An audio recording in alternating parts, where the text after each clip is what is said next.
Amargura, cáncer del alma, se titula el tema de hoy. La amargura, mis queridos hermanos, ha sido un mal milenario que ha estado en el corazón de la humanidad desde sus inicios. También está en los cristianos, según lo dice Hebreos capítulo 12, versículo 15. El no detectarla a tiempo y destruirla trae consigo consecuencias mortales y hasta la condenación, dice ese versículo. Nos preguntamos, ¿qué es la amargura? Es un sentimiento de frustración, resentimiento, falta de perdón, tristeza, rencor, algo duradero, y se produce principalmente por alguna desilusión o quizás una injusticia de la cual hemos sido víctimas. La Biblia la identifica como pecado según el apóstol Pablo en Efesios 4:31. Dice literalmente de esta manera: alejen de ustedes la amargura, y la equipara con otras clases de maldad. A continuación el versículo dice: las pasiones, los enojos, los gritos, los insultos y toda clase de maldad. Una ofensa que no ha sido perdonada puede originar este sentimiento. Si no perdonamos de inmediato la ofensa, sino que la digerimos en nuestras emociones, esa ofensa puede convertirse en ira o en dolor. Después esto se convertirá en odio. Habiendo pasado la ofensa al escalón del odio, este odio se convertirá en amargura. Es toda una metamorfosis que va descomponiendo un sentimiento que no existía en nosotros y al que le hemos permitido dañar nuestras emociones. Tal vez usted es su propio verdugo porque recuerda con dolor esa frase inapropiada de su hijo, de su esposa, de un ser querido. Vive con la interrogante de ¿por qué me hizo eso? ¿Por qué me dijo aquello? Son cosas que nos afectan, posiblemente están causando esa raíz de amargura en nosotros. Quizás para usted es incómodo compartir momentos especiales con esa persona. Cuando mira a esa persona lo hace con dolor y lo hace con resentimiento. Lamentablemente la mayoría de personas con las cuales guardamos un resentimiento que hemos petrificado en amargura son familiares, seres queridos o personas a las cuales nosotros amamos verdaderamente. Difícilmente podríamos desarrollar ese tipo de sentimientos hacia personas ajenas a nuestro círculo íntimo. Las heridas que vienen de un puñal cercano son las heridas más profundas y más dolorosas. La amargura es difícil de detectar. Es prácticamente un mal invisible. La Biblia menciona la amargura como una raíz, porque es algo que no se puede ver en la superficie, sino que está enterrado. Generalmente no nos damos cuenta que algunas de nuestras conductas y reacciones se deben a motivos ocultos en el fondo de nuestro ser, ya sea por una niñez inflamada de dolor o por el maltrato que hemos sufrido a manos de alguien a quien estimamos. Como la amargura es un mal oculto, muy difícilmente las personas pueden reconocer que son presas de ella. Por eso, el escritor a los hebreos dice: mirad bien. Esa frase de mirad bien tiene un acento muy importante porque quiere decir poner suma atención, concentrarse en algo específicamente. El novelista checoslovaco Franz Kafka escribió sobre la amargura lo siguiente: el gesto de amargura del hombre es, con frecuencia, solo el petrificado azoramiento de un niño. Es verdad, pues las reacciones amargas en una persona pueden ser sentimientos negativos que se han venido ocultando desde la niñez. Amigos, esta emoción es muy fácil de justificar. El cristiano se siente culpable cuando comete un pecado. Sin embargo, no nos sentimos culpables de pecado por habernos amargado cuando alguien peca contra nosotros, pues la percepción de ser víctimas eclipsa cualquier sentimiento de culpa. Por lo tanto, este pecado de amargura es muy fácil de justificar. Tenga cuidado usted con estar justificando su dolor porque cree tener razones suficientes para sentirse como se siente. Es probable que en este momento usted esté distanciado de una persona muy querida porque en el fondo siente una herida, siente dolor y cree que tiene razones suficientes para sentirse de esa forma. por favor, analice claramente esto que estamos diciendo y trate de sanar esa herida, sacar esa raíz de su corazón. Es posible que no nos sintamos mal por haber tomado algo que no era nuestro, pero que no nos sintamos mal por sentirnos amargados con alguien. Eso también es algo muy importante de analizar. Aunque justifiquemos un sentimiento como el dolor que sintamos, según la Biblia, es lo mismo como si robáramos. ¿Quiénes pudieron causar alguna raíz de amargura en nuestro corazón? Primero, nuestros padres. El trato que nos dieron nos trae malos recuerdos y sentimos un gran resentimiento contra ellos. A lo mejor usted es una persona con un padre abandónico, con un padre que lo trató mal. Y por eso guarda sentimientos de rencor, de enojo, de odio, incluso contra sus padres o contra una persona que estuvo a su cuidado cuando usted era niño. Es probable que esa persona haya generado en usted con su trato ese sentimiento que está perjudicando su vida. Nuestra pareja, nuestro cónyuge, puede ser la persona también que haya causado esa raíz. No ha llenado nuestras expectativas y sus hábitos nos perturban. A la vez, no hemos podido perdonar esa ofensa que nos hizo y vamos divorciándonos emocionalmente sin darnos cuenta. También nuestros hijos, cuando no son lo que nosotros esperábamos que fueran. O quizás un hermano que nos hirió profundamente. Una persona de la iglesia, su conducta nos exaspera, pues no olvidamos la discrepancia que tuvimos con esa persona y no nos la tragamos. Un amigo puede ser también alguien que genere una raíz de amargura en nuestro corazón. La persona que se burló de nosotros. Pero también hay circunstancias como el hecho de no hablar, de no comunicarse, como le pasó, por ejemplo, a Job, según el capítulo 7, versículo 11 y el capítulo 10, versículo 1. Dice la Biblia en esa sección: por eso no puedo quedarme callado. En mi dolor y amargura voy a dar rienda suelta a mis quejas. Y en otra parte, el mismo Job dice: ya estoy cansado de vivir así. Voy a desahogarme con mis quejas, voy a dar rienda suelta a mi amargura. Parece que no hablar para Job era un asunto que iba haciendo crecer su amargura, su rencor, su enojo. El quedarse callado con el dolor en el fondo del alma agiganta la amargura. La falta de comprensión de nuestros errores y la irresponsabilidad de no admitir nuestras equivocaciones puede hacernos culpar a Dios de todo lo que nos pasa. En el poema de Lamentaciones, según el capítulo 3, versículos 5 y 15, encontramos las siguientes palabras cargadas de dolor. Ha levantado a mi alrededor un cerco de amargura y sufrimientos. Y en el versículo 15 dice: el Señor me ha llenado de amargura. Amarga es la bebida que me ha dado el Señor. Después que Jerusalén es destruida por los babilonios por la falta de arrepentimiento de los israelitas, Jeremías interpreta el sentimiento del pueblo y responsabiliza a Dios por todo el dolor que siente como nación al ver su ciudad en ruinas.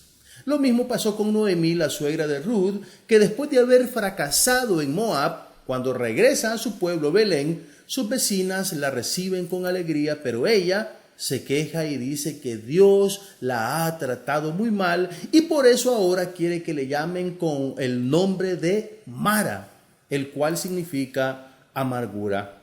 Como en el caso de los israelitas, según Éxodo 1:14, un trabajo forzado o en donde se nos trata mal puede crear tal incomodidad en nosotros que la amargura puede ser una secuela de esa condición laboral. Hay tantas razones por las cuales podemos amargarnos sin darnos cuenta. Es posible que ahora mismo usted esté viviendo en un estado de violenta amargura. Tenga cuidado, mi amigo. ¿Cómo podemos saber si estamos contaminados con amargura? Bueno, en primer lugar, si hay alguna cosa constantemente que lo perturba. También si piensa en vengarse de alguna forma por el mal que le han causado. Si constantemente recuerda los detalles más pequeños de la ofensa que le infligieron. Si se siente ofendido y considera que tiene razón de estar resentido con esa persona o con esas personas. Si tiene reacciones airadas por motivos insignificantes.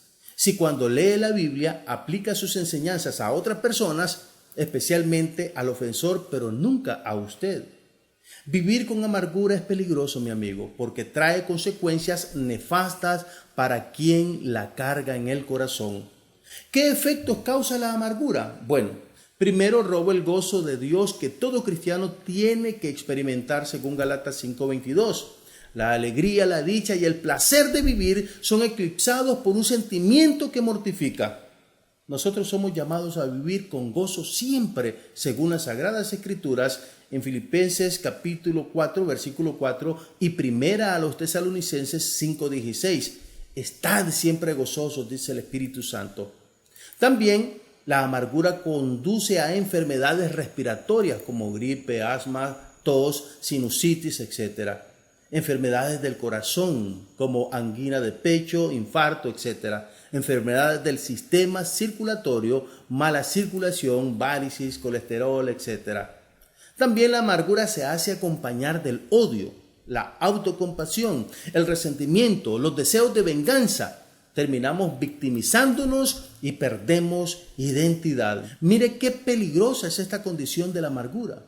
Jaime Mirón menciona 7 consecuencias graves de la amargura, todas ellas negativas para la persona que sufre este mal.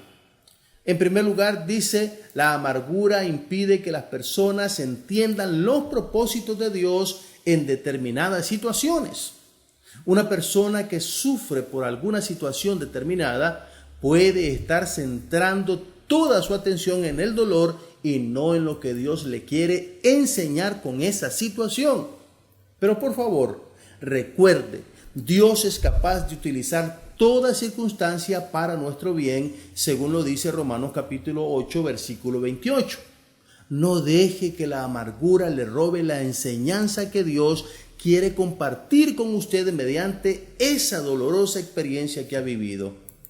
Después, Mirón dice, las raíces de amargura contaminan a muchas personas, según Hebreos 12:15, que menciona esta consecuencia como una de las que provoca la amargura.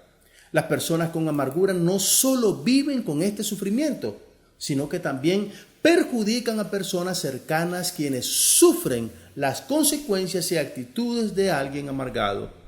Una característica muy preponderante de la amargura es que nos amargamos contra personas muy cercanas a nosotros. Número 3, dice Mirón, impide que las personas tomen decisiones sanas, pues nubla la razón. Si leemos Salmo 73, versículos 21 y 22, nos vamos a encontrar con esto. Yo estuve lleno de amargura y en mi corazón sentía dolor, porque era un necio que no entendía. Era ante ti igual que una bestia. Imagínese, el salmista dice que la amargura provocó en él una ceguera tal que no tuvo razonamiento para comprender la situación que estaba viviendo. Si ha dejado de comprender el porqué de sus circunstancias, posiblemente sea la máscara de la amargura la que le esté impidiendo usar la razón. 4. El espíritu amargo se disfraza como sabiduría o discernimiento. Una persona con un espíritu de amargura considera sus razones lo suficientemente contundentes y está completamente convencida de que tiene razón de sentirse como se siente y es capaz de convencer a otros de lo mismo. 5. Da lugar al diablo, según Efesios capítulo 4, versículo 26. Número 6. El espíritu amargo puede causar problemas físicos, enfermedades, insomnios, depresión, etc. Muchos males que se padecen pueden originarse en el resentimiento amargo que sentimos. Podemos estar medicados, pero si la raíz del mal no desaparece, será inútil mejorar con tratamientos médicos. No ataque con químicos lo que está en las emociones. Amigo, no se equivoque. 7. Se deja de alcanzar la gracia de Dios según Hebreos capítulo 12, versículo 15. Esta es la consecuencia más grave, pues equivale a perder la salvación de nuestras almas. ¿Por qué? Porque la gracia de Dios está relacionada con el perdón. Y quien es incapaz de perdonar por cualquier rencor amargo alojado en su corazón, es imposible que reciba el perdón del Señor, según lo dice Mateo 6, 13 y 14. El insomnio muchas veces está relacionado con esta emoción. El sueño se me ha ido por la amargura de mi alma, dice Isaías 38:15. Ya sabemos qué es amargura y cuáles pueden ser sus terribles consecuencias. No nos quedaremos amargados. Veamos qué podemos hacer para erradicar esta emoción oscura de nuestra alma. ¿Cómo curarnos de la amargura? El zacate, por ejemplo, la maleza que crece en nuestros patios, se corta con machete, vuelve a crecer porque las raíces han quedado en la tierra. Lo que hizo que esa hierba creciera aún quedó en la tierra, así que si no se elimina el mal desde su interior, no puede ser eliminado completamente. Por lo tanto, es importante erradicar la amargura desde lo más profundo de nuestro corazón. Sigamos con el doctor Jaime Mirón en su librito La amargura, el pecado más contagioso. Él explica lo siguiente: la amargura es el resultado de sentimientos muy profundos, quizás los más profundos de la vida. Por lo general, el ofendido considera que la ofensa es culpa de otra persona. Y bueno, muchas veces es cierto. Y esta persona razona de la siguiente manera: él debe venir a pedir disculpas y arrepentirse ante Dios. Yo soy la víctima. Sin embargo, Dios manda lo siguiente: alejen de ustedes la amargura, las pasiones, los enojos, los gritos, los insultos y toda clase de maldad. La versión bíblica de Ausejo dice en este versículo: desaparezca de entre vosotros toda amargura. En todas las versiones, una vez mandado esto, también se mencionan otras conductas que sin lugar a dudas se originan en la amargura. Por lo tanto, destruir la amargura es destruir la raíz de todos los males consecuentes: las pasiones, el enojo, los gritos, insultos y la maldad, sin contar muchas otras cosas que podrían sumarse a esta pequeña lista. ¿Remedios contra la amargura? Bueno, primero, debemos orar por las personas que nos han herido el corazón. Jesús mandó que oráramos por las personas que nos han causado daño, porque Él sabía que esto era más beneficioso para nosotros que para ellos. Pues haciendo oraciones por los ofensores, vamos perdonándolos sin darnos cuenta. La oración nos libera de ataduras emocionales, especialmente de la amargura. Número 2, derribando fortalezas. Todo pensamiento opuesto a la voluntad de Dios es una fortaleza, tiene poder sobre nosotros, pero debemos identificarlos y combatirlos con el arma poderosa de la verdad. Por eso es necesario renunciar a todo dolor que nos causara alguna persona y sustituir los pensamientos dolorosos por aquellos que son de gozo y de alegría. Número 3, debemos reconocer la amargura como un pecado, según lo dice el apóstol Pablo en Efesios 4:31. Mientras mantengamos sentimientos amargos contra algunas personas, no podemos estar bien delante de Dios, porque el pecado aleja al ser humano de su Creador. Debemos reconocerla como un peligro y alejarnos de ella. Dejemos de abrazar esa raíz, porque corremos el riesgo de perder nuestra salvación, según Hebreos capítulo 12, versículo 15, que ya hemos citado reiteradamente. Número 5, debemos perdonar profundamente. Quiero recurrir para esto a una historia que usted conoce muy bien. Ismael era el primer hijo de Abraham. Debido a los conflictos que había entre Agar, mamá de Ismael, y Sara, esposa de Abraham, Abraham tuvo que echar a Agar de su casa junto con su hijito Ismael. Es claro que Ismael afrontó circunstancias difíciles y aunque tenía razones para odiar a su padre por haberlos echado de su casa, siguiendo las instrucciones de su mujer, cuando Abraham estaba a punto de morir, Ismael asistió a su padre y junto con su hermano Isaac enterró a Abraham, quien lo había echado de su casa años atrás. Ismael no abrazó una raíz de amargura, de rencor contra su padre, porque él definitivamente tenía esa razón específica para odiar a aquel hombre. Sin embargo, él llegó a asistir a su padre en el último momento. Ismael es un ejemplo de que la amargura, cuando se desarraiga, produce buenos resultados. Al pecador Jesús buscó, sus faltas él sobrellevó. En el Calvario así murió por ti, por mí. Un gran misterio de amor, eterno plan de salvación, que Jesucristo se encarnó por ti, por mí. Por nuestra maldad un abismo se abrió, alejados de Dios y privados de paz. Pero gloria al Señor, fuente viva de amor, que nos lleva hasta el trono eternal.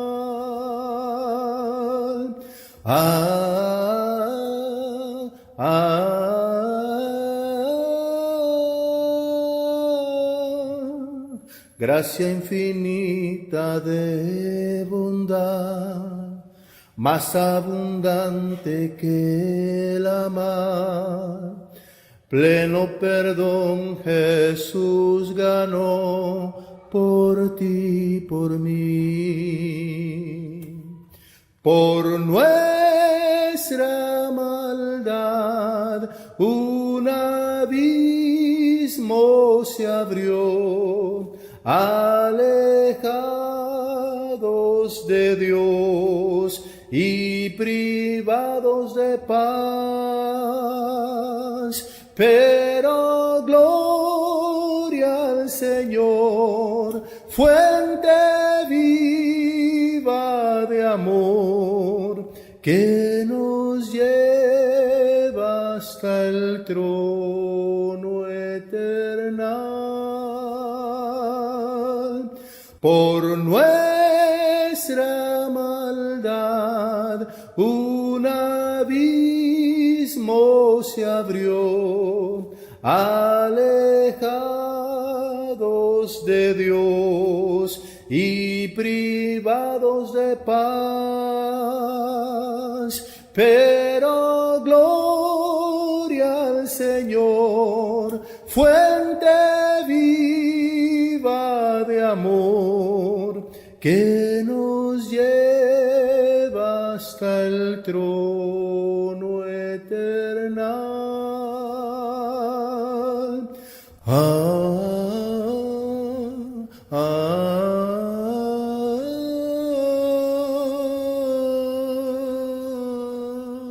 Un pintor famoso tuvo que hacer el retrato de Alejandro Magno. Debía representar al gran conquistador de la manera más digna y fiel. Como Alejandro tenía una cicatriz fea y muy visible en la frente, el artista estaba en un aprieto. Si dejo la cicatriz, pensó él, esto desfigurará al monarca, pero si la quito, la imagen no será fiel. ¿Qué tengo que hacer?, se preguntaba el artista. Entonces se le ocurrió pintar al rey reflexionando, con la mano sobre la frente y un dedo alargado ocultando la herida. Así, los hijos de Dios deberían meditar en cómo poner el dedo de amor sobre los defectos o las fragilidades de sus hermanos en la fe. Pongámonos no solo un dedo, sino toda nuestra voluntad para hacer morir esa cicatriz que tenemos en el alma llamada amargura.